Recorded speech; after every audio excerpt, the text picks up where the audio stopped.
Nobody tells you that the moment your entire career turns around is going to look, from the outside, like you just held a door open for a stranger. There's no book for that. No TED Talk titled The ROI of Basic Human Decency. Nobody sits you down at 58 years old and says, hey, the thing that's going to change everything, it's going to cost you 4 minutes and nothing else. But here we are, and I'm going to tell you every single piece of it, because some stories deserve to be told the long way. My name is Owen Cassidy. I'm 58. I live in Columbus, Ohio, with my wife Elaine, and I have spent the better part of 3 decades working in commercial facilities management. Not the glamorous end of the industry. I am not the man who designs the buildings. I am the man who makes sure the buildings work. HVAC contracts, janitorial vendor negotiations, compliance audits, maintenance scheduling across multiple properties. It is, by almost every social metric, an invisible profession. People notice facilities management exactly once, and that is when something breaks. For 22 years, I did this work at Meridian Property Group. I was good at it. I was, by any honest accounting, very good at it. My teams came in under budget. My vendor relationships were stable and well negotiated. The properties I managed had compliance records that my counterparts at other firms quietly envied. I knew this not because anyone told me, but because I could read the room at the regional conferences when I mentioned where I worked and what my numbers looked like. For 22 years, I did excellent work at a company that treated me the way you treat a wall you painted 15 years ago. You're glad it's there. You don't think about it. You're faintly surprised when it holds up. My title was Senior Facilities Manager. It had been Senior Facilities Manager for 11 of those 22 years. 11 years is a long time to be senior at something without becoming anything more. Above me, for the last 7 of those years, sat a man named Ted Grover. Ted was 47, broad through the shoulders, the kind of man who wore confidence like a second sport coat, and never seemed to notice when it didn't fit the occasion. He had come up through the brokerage side of the industry, not operations, and had been moved into the regional VP of operations role in a restructuring that nobody below director level had been consulted about or particularly understood. What Ted lacked in operational knowledge, he compensated for with a very specific talent. He was extraordinarily good at taking a room full of executives and making them feel that whatever was currently happening was, in fact, exactly what he had planned. I had watched Ted take credit for the Harmon Tower contract renewal in 2019. I had spent 4 months renegotiating that contract. I'd driven out to the vendor's office in Dayton twice, sat across the table from their operations director, found the line items where we were getting squeezed, and restructured the whole agreement. It saved Meridian roughly $340,000 annually. Ted had stood at the Q3 leadership presentation and said, "Our operations team executed a strong renegotiation cycle this quarter, with the easy ownership of a man who'd been in the room for none of it." I sat in the back row and did not say anything, because I had learned by then that saying things in rooms like that accomplished nothing useful. 7 years of that, 7 annual reviews that used phrases like, "Owen continues to demonstrate operational excellence," and "a reliable cornerstone of our regional infrastructure." A cornerstone. I was a cornerstone. Cornerstones are load-bearing and invisible, and nobody hangs pictures on them. And then there was February. February was the month. I finally had the conversation I had been building toward for 4 years. I'd done the math on it multiple times, rehearsed the talking points, abandoned them, rehearsed them again. Finally, on a Thursday morning, when the weather was doing that gray Ohio thing, where it can't decide between rain and not rain, and settles for something that is technically neither, I knocked on Ted's open door. "Got a few minutes?" "Sure, sure."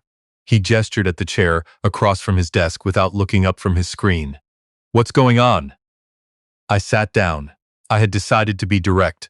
I'd read enough about these conversations to know that indirect only gives people room to pretend they misunderstood you. I want to talk about my trajectory. I've been Senior Facilities Manager for 11 years. My operational metrics have been consistently strong.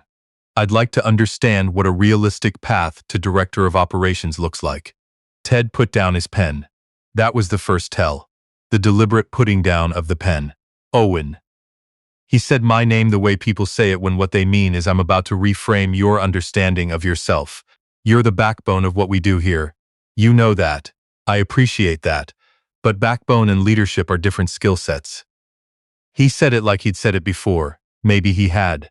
You're an operator. A great operator. But the director role, that's a different profile. Client-facing, strategic development, it's a different animal. I ran the Harmon Tower renegotiation, I said. That's $340,000 annually. I've managed 3 simultaneous compliance audits across the downtown portfolio. I've built vendor relationships that this company is still using from contracts I negotiated in 2014. Right. The nod. The nod that means I have already decided to hear none of this. And that's exactly why we need you where you are. You're irreplaceable in this role, Owen. That's not an insult. That's a compliment. I had heard that line before, in this building, from this man. Being told you're irreplaceable in a job you've outgrown is not a compliment. It's a cage with a bow on it. I want to understand the specific criteria, I said carefully. What would I need to demonstrate? Because I'd like to work toward it. Ted leaned back. He took a breath the way people do when they're deciding how honest to be, and then he said the thing. Owen, look, the reality is, the market for what you do is competitive. You've got a good situation here. Good benefits, stable team, work you know inside and out. He spread his hands. A lot of people in your position would be grateful for the consistency. I think sometimes we focus so much on moving up that we lose sight of the value in being solid. I looked at him for a long moment. I thought about the Harmon Tower conference room in Dayton. I thought about Elaine packing dinner into a bag and driving it to my office 3 nights. Running during the Riverview compliance audit because I couldn't leave. I thought about 11 years of being solid. Thanks, Ted, I said. I appreciate the candor. I walked back to my desk. I sat down.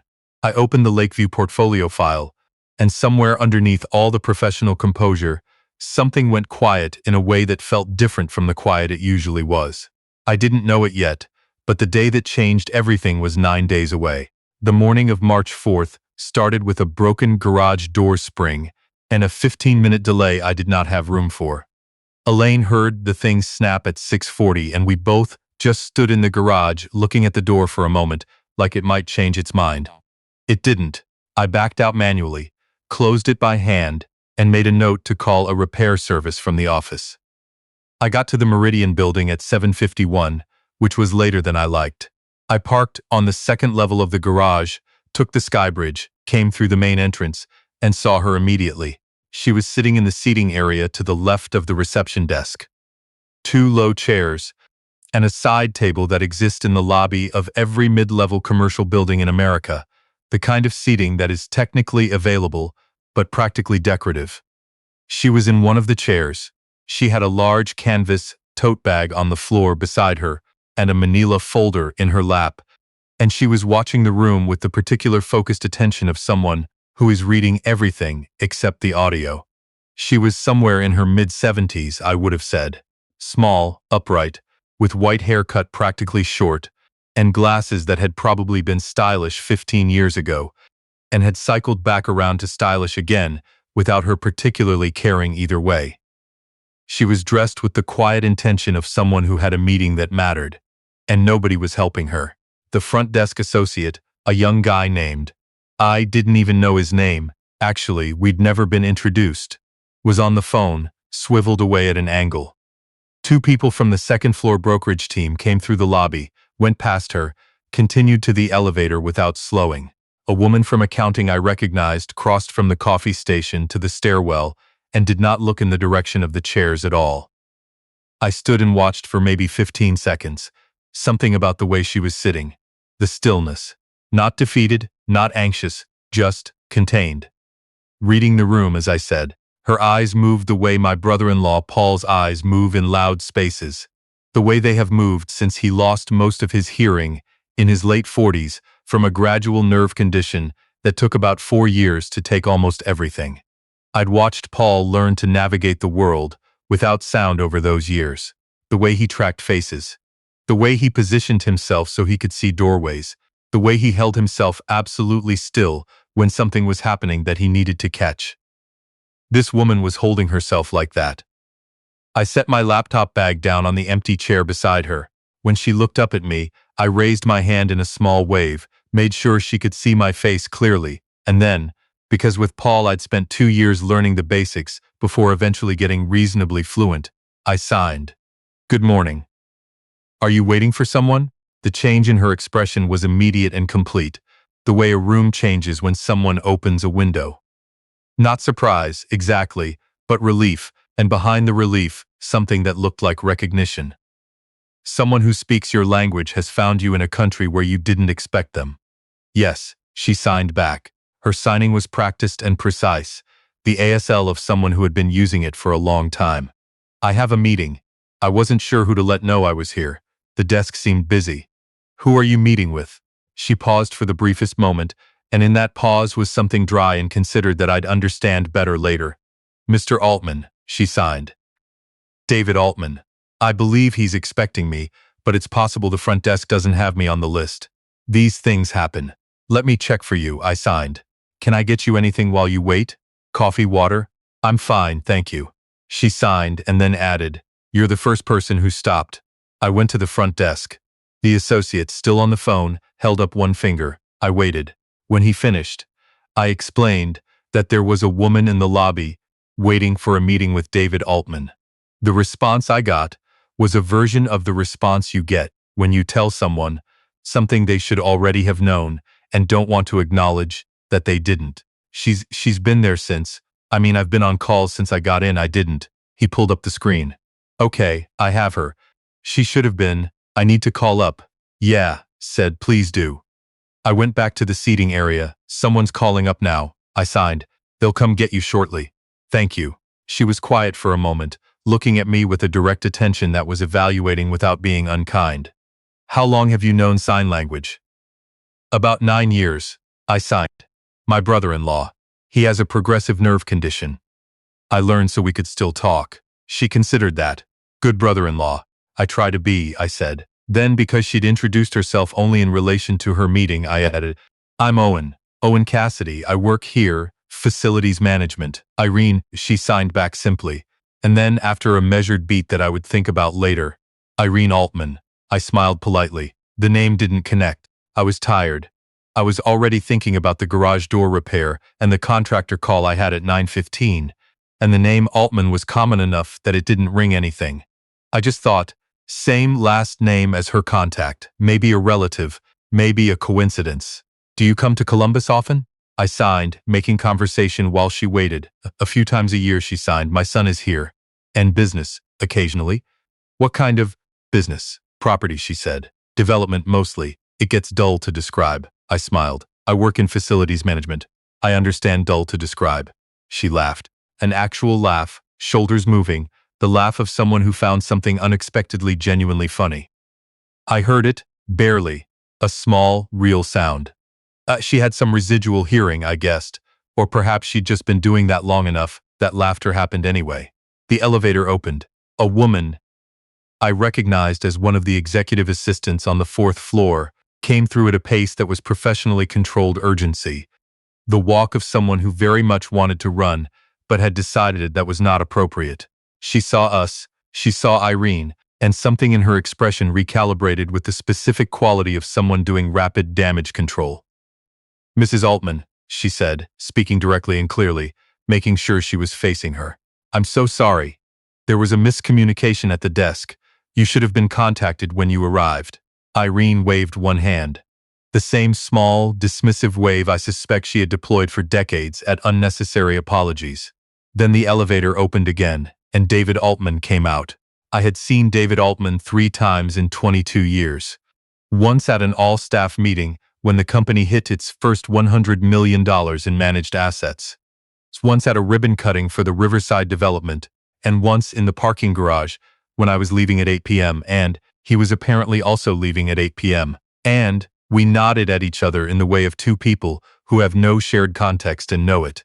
He was 55, sharp-suited, the focused economy of movement of someone who runs a thing and has run it long enough to do it without visible effort. He crossed the lobby in the fast, controlled way of a man, trying not to look like he was hurrying and not entirely succeeding. Mom. He said it quietly. He came to her level the way people do when they're apologizing with their body before they've said the words. I am so sorry. Barb told me you'd been called up. I thought you were already upstairs. I should have checked. Irene looked at him. Then she looked at me. Then she looked back at David with an expression that I would describe as amusement wearing the polite mask of graciousness. David looked at me. Then at the way his mother was looking at me, which was a specific kind of looking that he seemed to recognize. You sign, he said. Yes.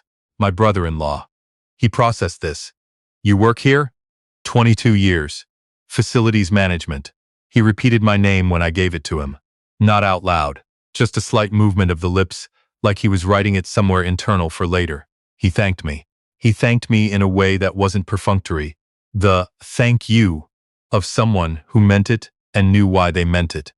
Then he guided his mother to the elevator, and I watched the doors close, and I picked up my laptop bag and went to the stairs because I was already late enough that I didn't want to wait for another car. I had a contractor call at 9:15. I had a compliance follow-up to finish. I was thinking about the garage door. I didn't know yet. The thing landed at 2:40 in the afternoon, the way things you should have put together much sooner always land. Completely, at once, and slightly embarrassingly late. Joe from the building systems team appeared at my office door with an expression that suggested he had been physically sitting on something for several hours. Hey, he said, in the voice of someone who had practiced sounding casual and not quite nailed it. Random question. Did you happen to talk to someone in the lobby this morning? Older lady? Yeah, I said. She was waiting for a meeting. I let the front desk know. He came in and closed the door. Closed the door. Owen, he said. That was Irene Altman. I know, she told me. David Altman's mother. I looked at him.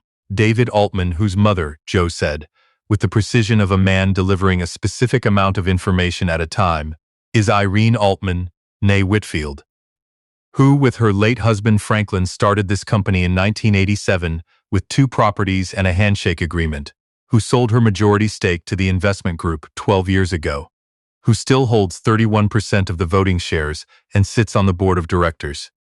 I sat back in my chair, the lobby, the chair by the window. I'm the first person who stopped.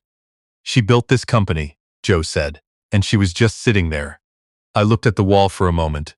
Huh, I said. Joe stared at me. Huh? That's your response? I need to process it, I said, but underneath the processing, something that had been quiet for a long time was not quiet anymore. I told Elaine that night. She was at the kitchen counter, going through the mail when I came in, and she had the look she gets when she knows something is coming before I've said it. 28 years of that particular radar. I poured 2 glasses of water, sat at the kitchen table, and told her the whole thing from the broken garage door to Joe closing my office door to what I'd done with the name for the rest of the afternoon, which was turn it over and over without letting myself do anything with it. Elaine is 56, practical with the specific gravity of a woman who has been the logistical center of a family and a marriage, and her own career simultaneously for 3 decades. And she has a quality of stillness when she's listening that makes you feel like what you're saying is being understood rather than just received. When I finished, she didn't say anything for a moment. She said you were the first person who stopped. Elaine said, yeah, out of everyone.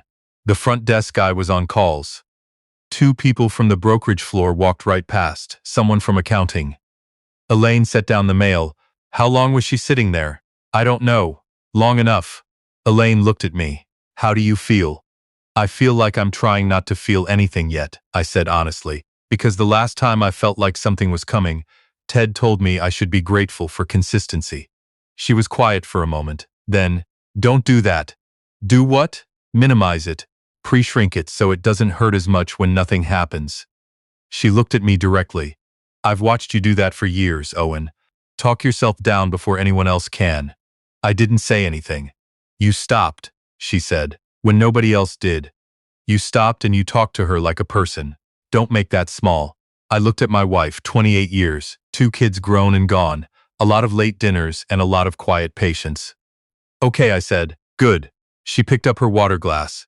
And when something does happen, and Owen, I think something's going to happen, I want Ted Grover to understand exactly what he's sitting on for 7 years.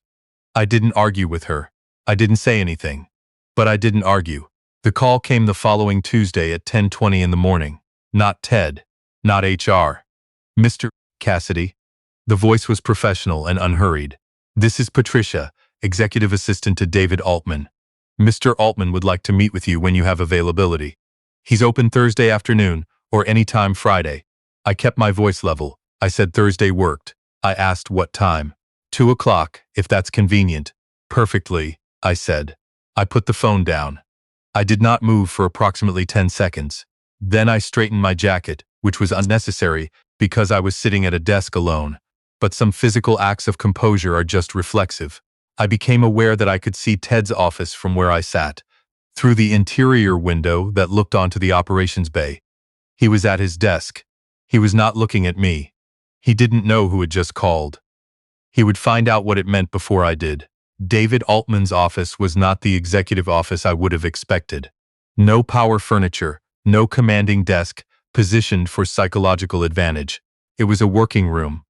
Whiteboards along one wall, stacks of marked-up documents on a side table, 2 chairs pulled up to a round table by the window that looked out over the short north. He was already there when Patricia brought me in, and he stood up to shake my hand, which was not a nothing gesture. "Owen," he said, "thank you for coming up. Sit down." We sat at the round table, not across a desk. I noticed that. "My mother," he said, "has mentioned you 3 times since Monday." I waited. "She doesn't do that." He said it simply, not as an anecdote but as data. "She meets a lot of people. She doesn't mention most of them 3 times in 4 days." "We just talked," I said. "She was waiting. I had a few minutes." "You signed with her." He looked at me with the focused consideration of someone who is good at reading the gap between what people say and what they mean. "How long have you known ASL?" 9 years. My brother-in-law, Paul, progressive hearing loss. I learned so we could keep talking. David was quiet for a moment. "She told me what you said, that you work in facilities, that had been 22 years, and she said," he paused, "she said you talked to her like someone who'd been somewhere for 22 years, but felt like they were supposed to be further along by now." The room went quiet in a particular way. "She said that?" I said. "She's perceptive." A slight dryness in his tone that reminded me suddenly of the dry amusement I'd noticed in Irene's expression in the lobby. Inherited, apparently. "So I pulled your file." He had a folder on the table in front of him. He opened it, and I could see my own performance reviews in there, the stack of them, going back further than I'd expected anyone to have retrieved. 22 years, he said. "Your vendor contract renegotiations have saved this company. Let me be specific here. I had our finance director calculate it. Approximately $2.1 million in cumulative contract costs over 15 years.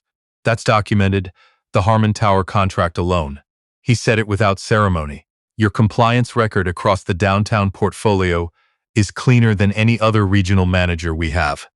You've had 3 formal commendations from property owners, which is 3 more than the average for your role." He closed the folder. "You've been senior facilities manager for 11 years, he said. "Yes." "That's not a performance problem," David said. "That's a management failure." The silence that followed was the kind you want to sit in for a second. "I had a conversation with my regional VP," I said carefully, "about a path to director of operations. It was suggested that I should be grateful for stability." David looked at me. Something moved through his expression that was not surprise, but was something adjacent to confirmation, the look of someone whose suspicion has just been verified. "Tell me about that conversation." "Exactly," I told him. "The stable work environment framing. The grateful for consistency framing. The implicit message that I was useful where I was, and therefore would remain where I was." I said it without emotion, without emphasis, just the content, and what the content meant. David listened without interrupting. When I finished, he was still for a moment. "I want to offer you the director of operations position," he said. "You'd oversee the full downtown and midtown portfolio. You'd report directly to me, not through the regional VP structure, and you'd sit in on the quarterly operations council at the principal level." He said the number. I had a very specific experience in that moment where I kept my face doing one thing and everything behind my face did something entirely different. "Can I ask you something directly?" I said. "Please. Is this because of Monday? Because of your mother? I need to know it's not." I searched for the right word. Courtesy. David Altman looked at me for a long moment. "My mother showed me where to look," he said. "What I found when I looked is the reason. Those are separate things." He leaned forward slightly. "You've been doing director-level work for 4 years at a minimum. Probably longer. I'm sorry that took a Monday morning in a lobby to surface." I looked at him. I thought about Dayton. I thought about Elaine driving dinner to my office during the Riverview audit. I thought about 11 years of being told I was a cornerstone. "Yes," I said. "I accept." The announcement email went out at 4:15 on Thursday. I know the exact time because I was still at my old desk. Transition takes logistics. When my screen lit up with the subject line, I watched the open floor react the way open floors do. The collective adjustment in ambient noise, the slight movement of heads coming up from monitors, the particular silence of a group of people reading the same thing at the same time. From across the room, Joe caught my eye and pointed at me with both hands and then disguised the gesture as reaching for his coffee, which was not convincing but was deeply appreciated. Ted's office door opened at 4:19. I didn't look up. I kept my eyes on the Lakeview file I'd been reviewing. Some moments you receive sitting down. His footsteps stopped at my desk. "Owen, Ted, I saw the announcement. Director of Operations." He said it like he was reading a language he didn't fully recognize. "That's what it says, reporting directly to David, directly to David," I confirmed. I looked up. Ted Coleman was wearing an expression I had never seen on him before. The look of a man whose internal accounting has just returned an error he doesn't know how to resolve.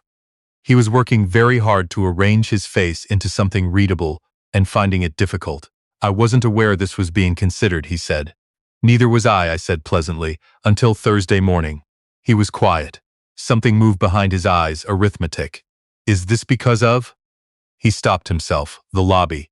Monday." "It's because of 22 years, I said, and I picked up my coffee mug and stood up.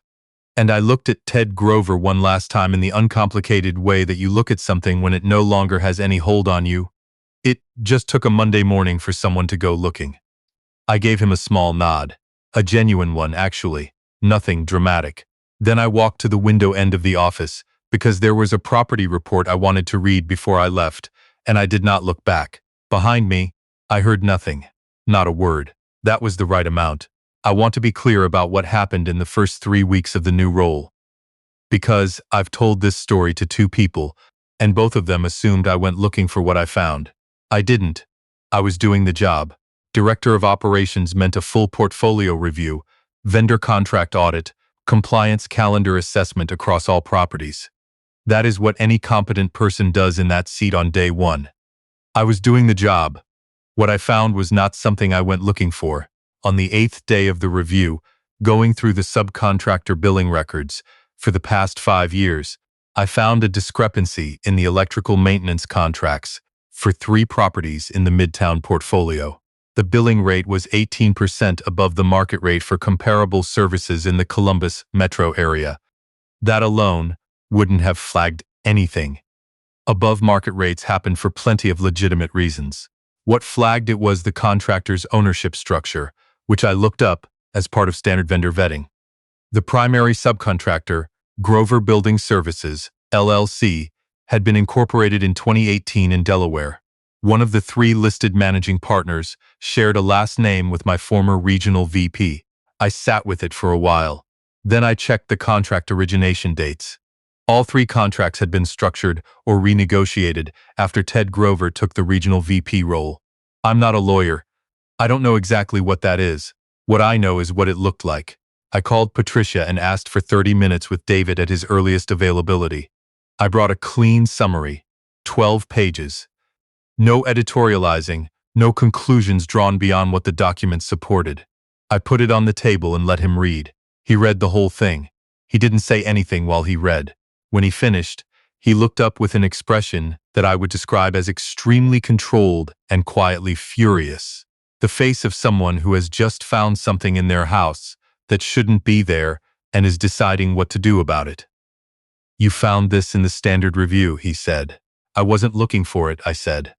But yes, the billing discrepancy across 3 properties and the ownership connection, I documented both. David set the summary down. I'm going to need legal and HR involved. This is going to take some time to fully investigate. I expected that, I said. I wanted it on record. Whatever you decide is your call. He looked at me for a moment. Thank you for bringing this to me directly, Owen. I know that. He paused. I know it wasn't simple. I thought about what to say. He told me I should be grateful for stability, I said. And then he charged the company 18% above market rate, using a family LLC. I paused. It was actually pretty simple. Something at the corner of David's mouth moved. Just slightly. Of course it was, he said. I was in my new office. Not a corner office, but a real office, with a door and a window overlooking the parking structure, and beyond it, a sliver of the short north roofline. When it happened, it was a Wednesday, about 4 weeks after the conversation with David. I was going through the Q2 vendor renewal calendar when my phone buzzed on the desk. Joe, text message. He's at the elevator with a box. Then, 30 seconds later, HR is with him then. No one, I am having a physical reaction to this, please advise. I put my phone face down on the desk. I looked out the window. At the parking structure, at the gray-green Ohio sky beyond it, at a street-level bus stop, where 3 people were waiting with the patient endurance of people who have been waiting for something longer than they expected. Ted Grover was leaving this building with a cardboard box. I thought about February, the pen going down on the desk. A lot of people in your position would be grateful for the consistency. I thought about Dayton. I thought about Elaine's patience and Paul's patience and 22 years of doing the work without anyone going looking at what the work actually was.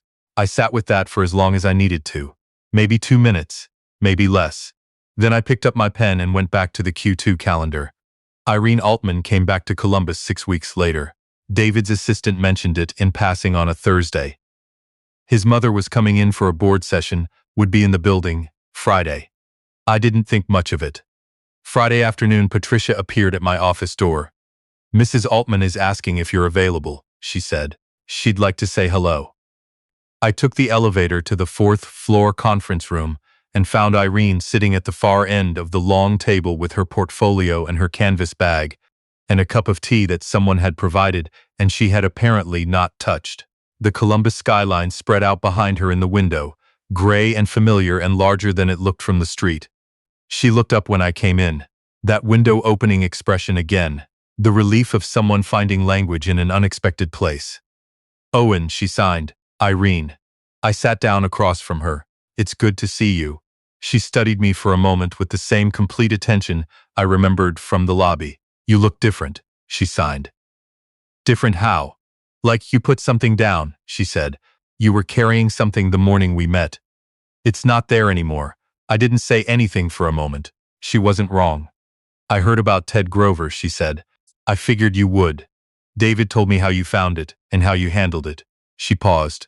You could have done that differently. I know. You could have taken it to the board directly, made it loud. I could have, I said. But his ending isn't my story. He never was the point.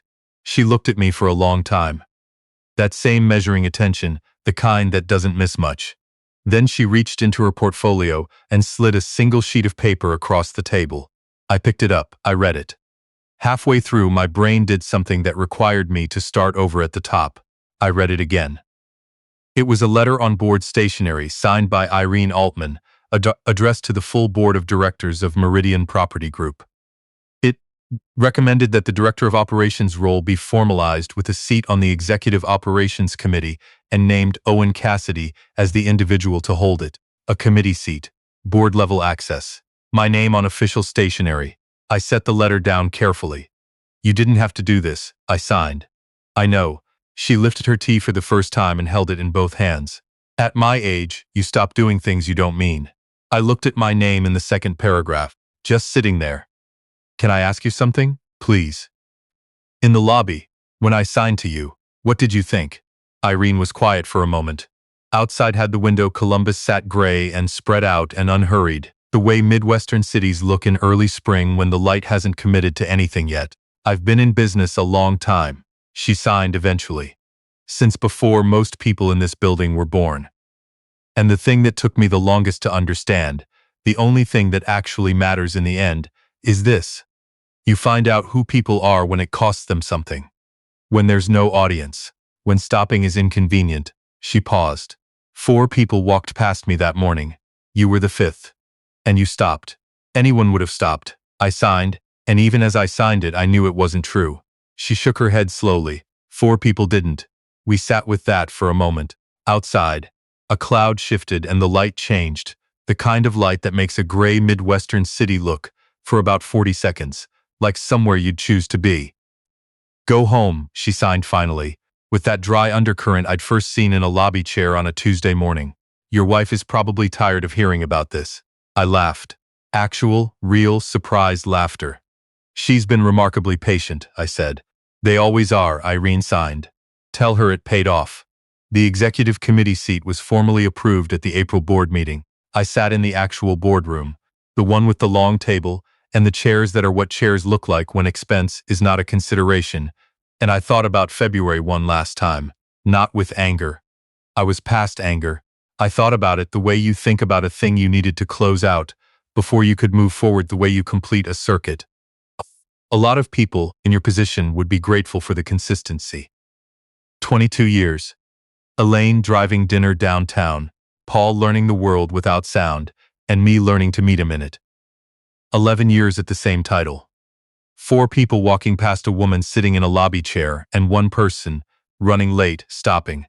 Ted Grover had left the building with a box and a vendor fraud investigation that was, as of April, still ongoing. There had been no dramatic confrontation, no satisfying final speech. Just a man and a box in a parking garage, and the quiet resolution of something that had needed resolving. Real endings are like that.